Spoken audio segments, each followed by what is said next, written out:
Am I the a-hole for not comforting my fiancée and telling her that no one took advantage of her when she was crying over being unable to get her cat back? I, 29M, have been with my fiancée, Kate, 28F, for 6 years, and she just gave birth to our daughter into the world 2 months ago. Before our daughter was born, we had a cat Spooky who's 8 years old, and we both loved the hell out of him.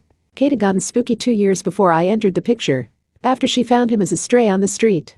I never imagined giving him away, but 4 months into her pregnancy, Kate started insisting that we needed to give Spooky up to a shelter because of the harm he poses to the baby. Now to be clear, Spooky has been around babies and toddlers before without any problems, and people made sure their kids didn't provoke him. I was confused by the sudden switch due to how much love she usually showed to Spooky. But now she was actively avoiding him and leaving all of his care up to him. I pressed Kate on why she felt like Spooky might hurt the baby, and she admitted that she's had a few nightmares of Spooky biting and/or clawing at the baby. That prompted me to go research why she was feeling giving Spooky up was the only way, because it was not like Kate to make such big decisions based solely on a few bad dreams.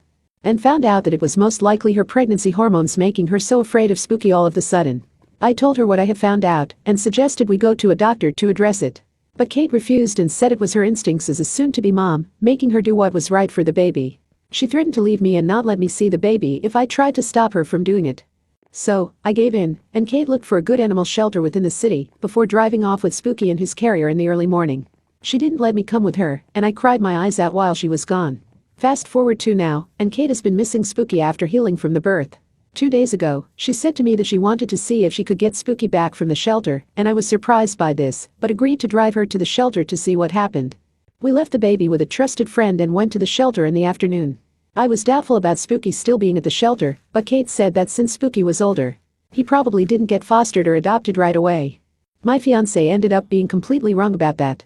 The woman who met with us at the animal shelter told us that Spooky ended up being adopted by another young couple a few weeks after Kate dropped him off. Kate tried to get the information about the couple from the woman working there, but she said that she couldn't disclose that and just reassured us that Spooky was in a wonderful home. Kate was crying the whole drive back home and only stopped while she fed and changed our daughter before doing it again in her bedroom while the baby was sleeping. I just rubbed her back and held as she was crying. In the middle of it, Kate started to rant against the animal shelter for taking advantage of a soon-to-be mom, and that they should have realized that she would want Spooky back after she gave birth. This is where I might be the a-hole. What Kate had said rubbed me entirely the wrong way and irritated me. Before I could think about what I was saying, I told her that I warned her that it was just the hormones messing with how she felt about Spooky and that no one took advantage of her. That made Kate angry with me, so instead of sleeping in her bedroom, she's been staying in the guest room that's closest to the baby. She also hasn't been speaking to me unless necessary. I guess she told her best friend what happened because I got a text from her asking me how I could be so cruel to my fiancé and that I was an absolute for saying that.